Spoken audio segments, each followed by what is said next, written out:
राधे अमन जी। राधे राधे राधे राधे। राधे महाराज जी। महाराज जी, आप अपने जीवन में लक्ष्य को कैसे निर्धारित करते हैं? सत्संग के द्वारा। जब हम सुनते हैं तो श्रवण सुजस सुनि आयु प्रभु भंजन भवभीर त्राहि त्राहि आरति हरन शरण सुखद रघुवीर। शरणागत को सुख प्रदान करने वाले हे राम जी, मैंने आपकी महिमा सुनी तो मेरा लक्ष्य बना कि मैं आपकी शरण में जाऊं और आपको प्राप्त करूं। तो जो लक्ष्य बनता है वो सुन के बनता है। इसलिए पहली भक्ति है श्रवणम। रामायण की पहली भक्ति प्रथम भगत संतन कर संगा, क्योंकि संतों के संग से ही हमें भगवान की महिमा सुनने को मिलेगी। तो जब हम महिमा सुनते हैं तो हमारे अंदर भी ललक होती है कि मैं भी भक्ति करूं, मैं भी भगवान के मार्ग में चलूं, गंदे आचरणों का त्याग करूं, मैं भी अच्छा बनूं। ये सुन करके ही लक्ष्य बनता है। तो जब संतों का समागम करते हैं तो हमारा सुंदर दिव्य लक्ष्य बनता है, और जब विषयी पुरुषों का समागम करते हैं तो विषय लक्ष्य बनता है। पामर पुरुषों का जब हम नीच पुरुषों का संग करते हैं तो नीच आचरणों का लक्ष्य बनता है। आज चलते हैं, आज ऐसा करते हैं, ऐसा करते हैं, वो नीच लक्ष्य बनेगा। और उत्तम महापुरुषों के संग से उच्च विचार, उत्तम लक्ष्य बनेगा। तो लक्ष्य बनता है सुनकर और संग से।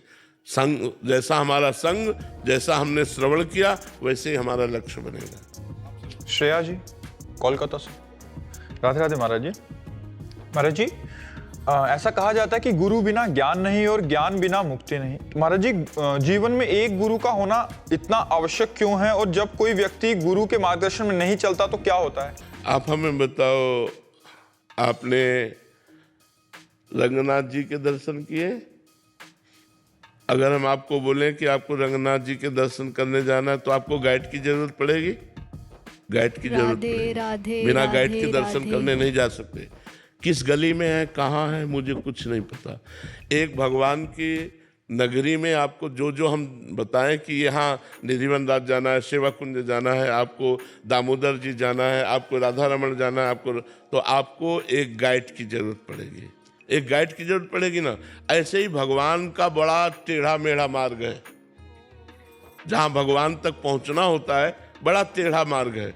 शास्त्र बता रहे हैं कि आप दक्षिण की तरफ चलिए, और ठीक वहीं से उत्तर की तरफ मुड़ा हुआ जिसे नहीं बताया गया, गुप्त कर दिया गया, वो बात गुरु बताएंगे। गुरु भगवान के मार्ग के गाइड है।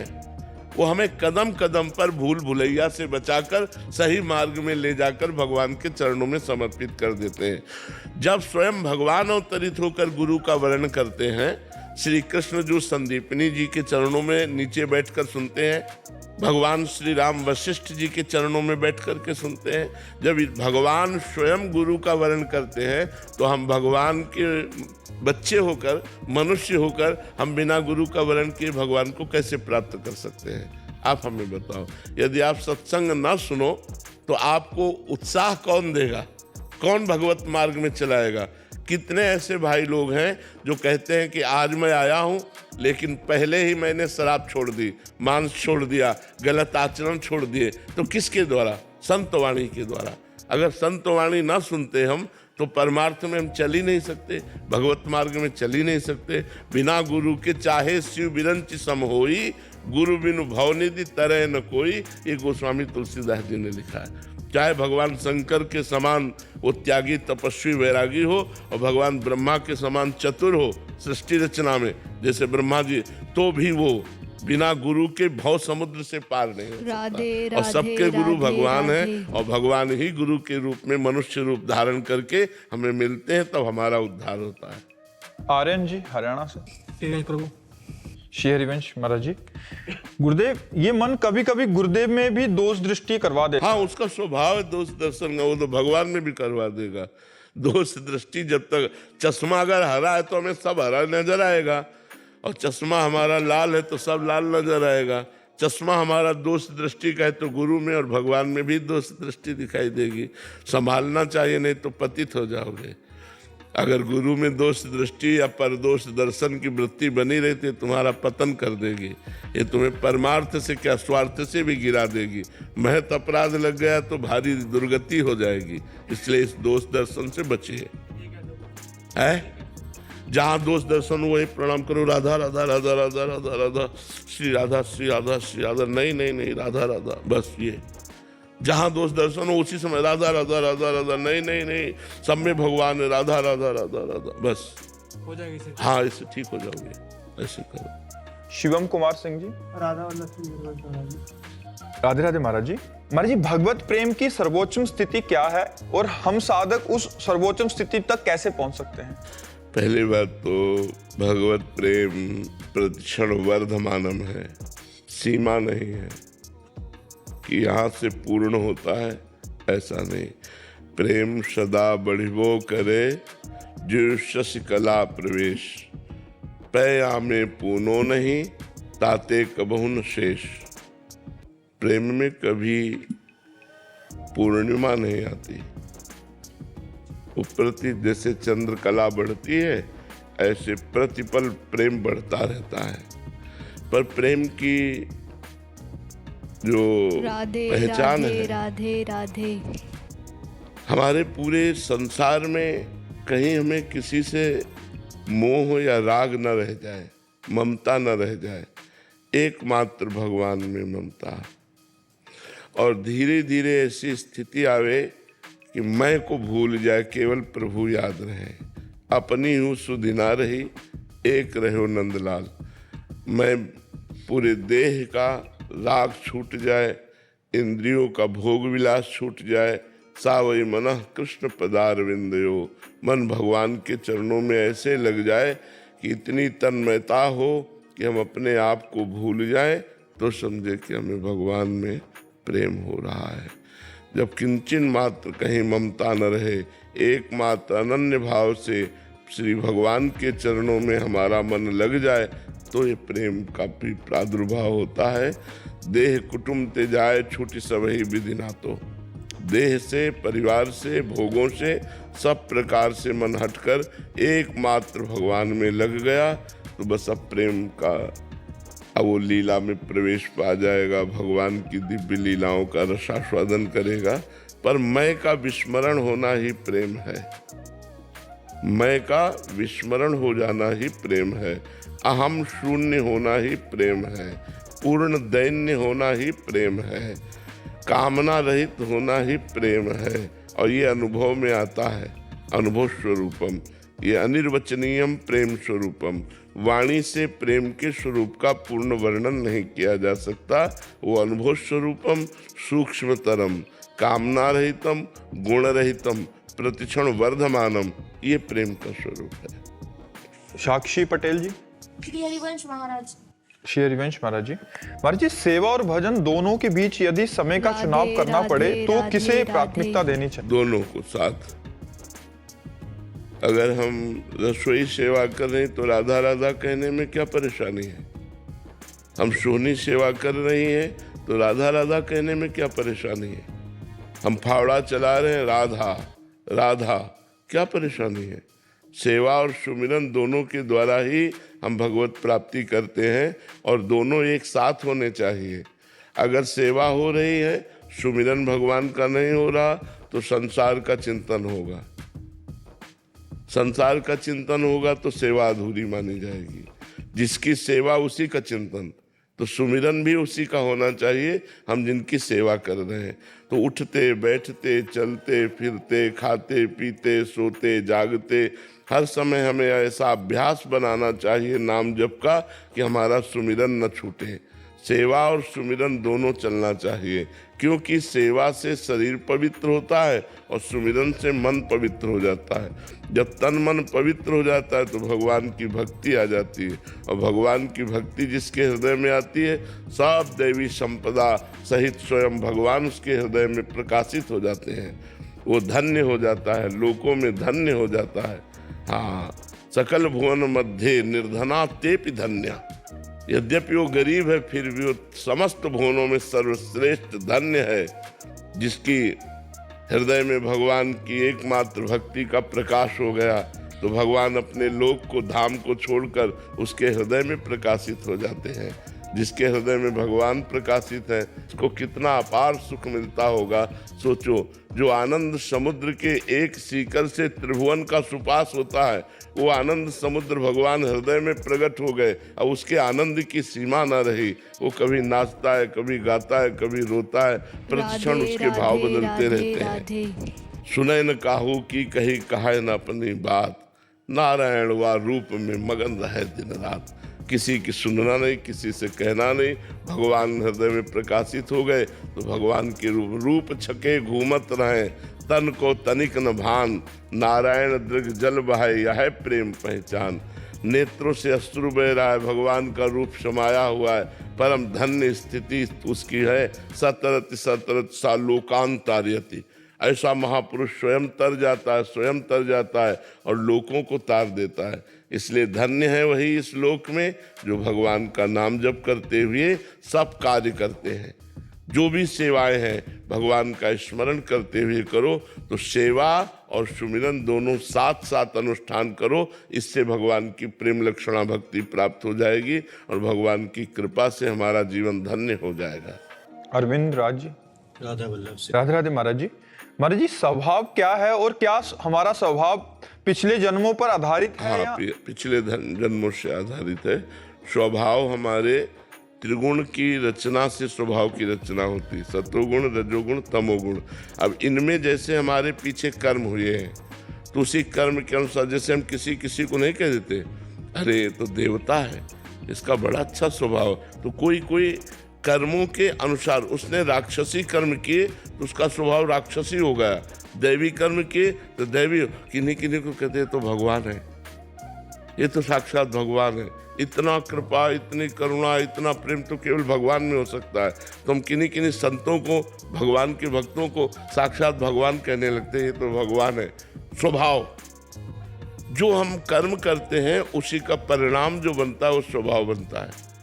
अगर हमारे कर्म दैवी संपदा वाले हैं तो दैवी स्वभाव बनेगा, और आसुरी संपदा वाले हैं तो राक्षसी स्वभाव बनेगा। मानुषिक कर्म है तो मानुषिक स्वभाव बनेगा, भागवतिक कर्म है तो भागवतिक स्वभाव बनेगा। वो पीछे कर्म के आधारित स्वभाव है। अब हम भजन कर अपने स्वभाव को बदल सकते हैं। मनुष्य जीवन में इतनी छूट है कि हम अपने नए भाग्य की रचना कर सकते हैं, हम अपने स्वभाव का बदलाव कर सकते हैं, हम अपनी योनियों का बदलाव कर सकते हैं, हम देवता बन सकते हैं, हम ब्रह्मा बन सकते हैं, हम जो चाहें बन सकते हैं, पर हमें साधना और तपस्या करनी होगी। बिना साधना के, बिना तप के हमारा स्वभाव नहीं बदलेगा। स्वभाव बदल जाए। बोले इतने दिन से भजन करे तुम्हारा स्वभाव नहीं बदला, लोग कह नहीं देते इतने दिन से गुरु जी की सेवा करे तुम्हारा स्वभाव नहीं बदला। अर्थात भजन का प्रभाव स्वभाव पे पड़ता है। अगर स्वभाव ठीक हो गया तो आपका भजन ठीक, अगर स्वभाव ठीक नहीं हुआ तो कारण शरीर है स्वभाव। स्वभाव जो है वो कारण शरीर है। अभी आपका भजन स्थूल और सूक्ष्म में हो रहा, कारण पर प्रभाव नहीं डाला। जैसे आपका भजन ठीक चल रहा है तो आपके स्वप्न ठीक होने लगेंगे, अर्थात सूक्ष्म शरीर सही होने लगेगा, आपका स्वभाव बदलने लगेगा, अर्थात कारण शरीर बदलने लगेगा।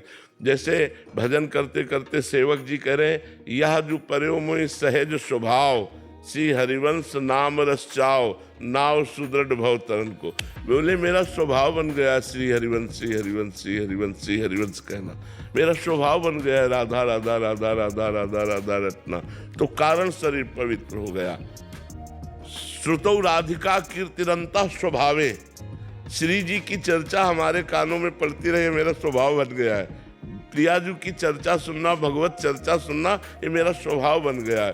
तो स्वभाव बदलता है हमारे आज के आचरण से और बनता है कल के आचरण से। जो हमने पूर्व जन्म में आचरण किए उसी से आज स्वभाव बना। आज हम भजन करेंगे तो भजन बल से हम स्वभाव को बदल सकते हैं। भजन बल बहुत बड़ा बल है। महाराज जी, अगर मैं आपका प्राण प्रिय नाम जप करूं तो आप मुझको निकुंज में लेके जाओगे? जरूर, नाम में इतनी सामर्थ्य, जरूर इतनी नाम में सामर्थ्य, आप नाम जप कीजिए। महाराज जी, मैं आपका प्राण भी जितना हो जाता है उतना कर लेता हूँ। और चलो, बढ़ाते रहो, धीरे धीरे उसकी संख्या बढ़ाते रहो। मुझको लेके जाओगे निकुंज? ये हम कैसे अभी कह सकते हैं। एक आदमी पूछा स्टेशन कितनी दूर है, वो चुप रहा। बोला स्टेशन कितनी दूर है, वो चुप रहा। फिर भागा। तो उसने कहा सुनो 30 मिनट में पहुंच जाओगे। बोले पहले क्यों नहीं बोले? बोले तुम्हारी चाल नहीं देखी थी। तुम दौड़ लगाए ना, इस रफ्तार से जाओगे 30 मिनट में पहुंच जाओगे। अब कह दे हम निकुंज ले चलेंगे, तो तुम्हारी चाल क्या है? तुम्हारा कितना प्रयत्न है, कितना प्रयास है निकुंज जाने का। एक आदमी आर्मी में जाता है तो कितना प्रयास करता है। हमें भगवत पार्षद बनना है, हमें भगवान का निज जन बनना है, तो काम क्रोध लोभ मोह मद मत्सर इन सब पर विजय प्राप्त करके भगवान के मार्ग में चलना है।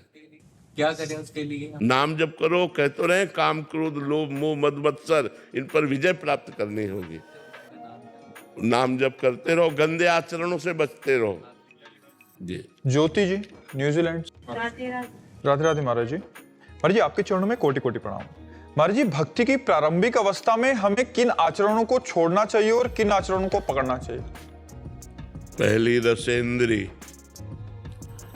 हमें पवित्र आहार करना चाहिए, अभक्ष भोजन का त्याग करना चाहिए। प्याज लहसुन मांस मछली अंडा ये सब चीज़ों का त्याग करना चाहिए।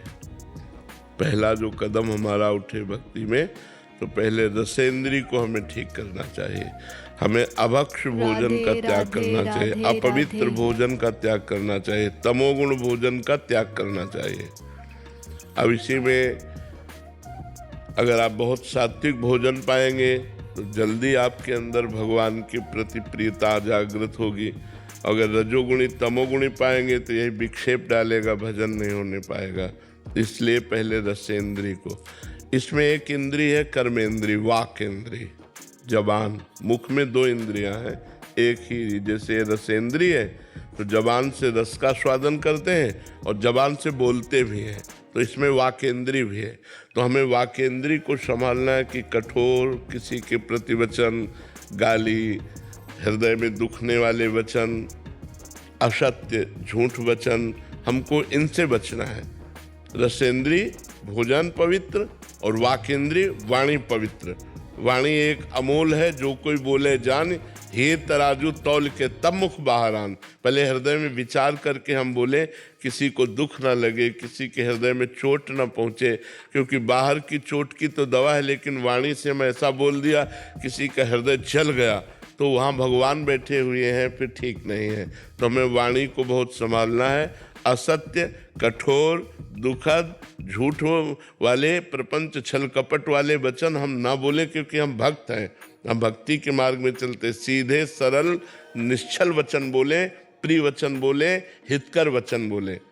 अब हमारी आती है नेत्रेंद्री। तो नेत्रेंद्री से हम किसी के दोष दर्शन न करें। यदि दोष दिखाई भी दे रहे हैं तो क्रिया दोषमय, लेकिन उसमें बैठा हुआ परमात्मा निर्दोष है। हम उस परमात्मा को देखने की चेष्टा करें, क्योंकि हम भक्त हैं।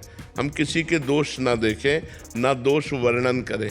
दोष वर्णन करने से निंदा हो जाती है, दोष देखने से हमारा हृदय अपवित्र हो जाता है। और नेत्रेंद्री से जैसे मोबाइल में गंदी बातें न देखें, प्रपंच की बातें न देखें, हमें इनसे सब बचना चाहिए। अगर हम भक्ति करना चाहते हैं, हम सीरियल देखेंगे, हम नौटंकी नाटक देखेंगे, सिनेमा देखेंगे, गंदी पिक्चर देखेंगे, गंदी बातें देखेंगे, तो हमारा मन गंदगी पकड़ेगा, तो भगवान की तरफ नहीं चल पाएगा। तो हमें अपनी नेत्रेंद्री को बचाना है। फिर हमारी आती श्रवणेंद्री। हम इससे अच्छी बातें सुने, भगवान की चर्चा सुने, भगवान की कथा सुने, दूसरों का मंगल करने वाली बात सुने। जहाँ दूसरे की निंदा हो रही हो वो न सुने, जहाँ दूसरे के दोष वर्णन हो रहे हैं वो न सुने, और प्रपंच की बातें न सुने।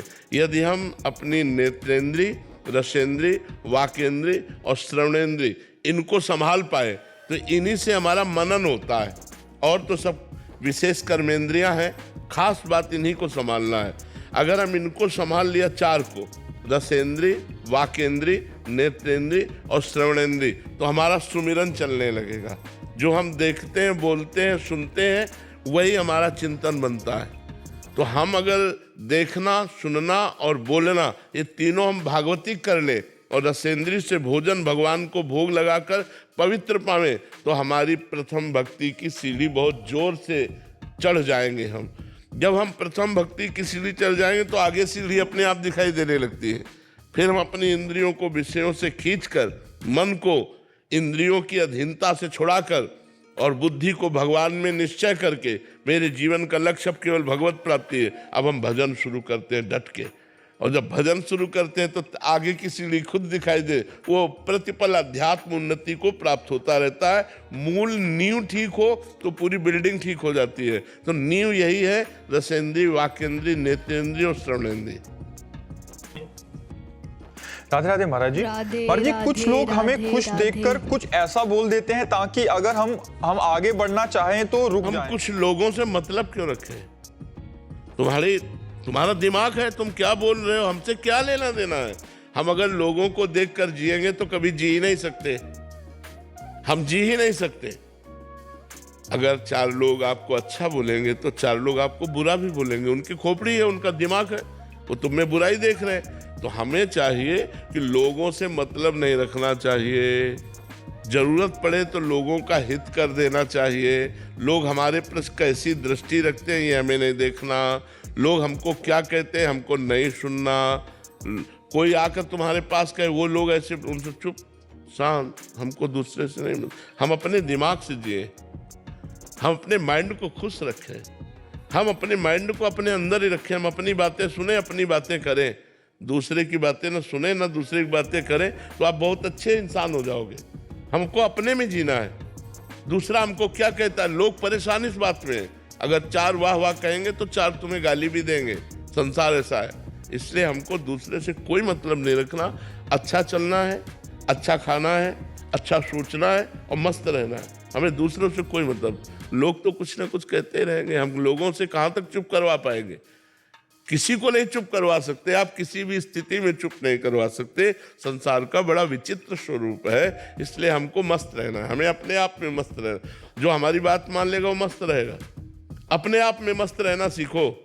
पीछे वाला गाली दे रहा है, छोड़ो, वो उसका माइंड है, वो उसका दिमाग है। तुम्हारा दिमाग, तुम अपना दिमाग उसके दिमाग में क्यों लगा रहे हो? उसका दिमाग परेशान है, तुम्हारा दिमाग परेशान हो जाएगा। वो जल रहा है, वो अपने दिमाग से जल रहा है। तुम उसको छुओगे, तुम्हें जलन पैदा हो जाएगी। तुम्हें छूना नहीं, कनेक्शन नहीं बनाना, अपनी मस्ती में रहना, राधे अपनी मस्ती राधे में रहना। राधे।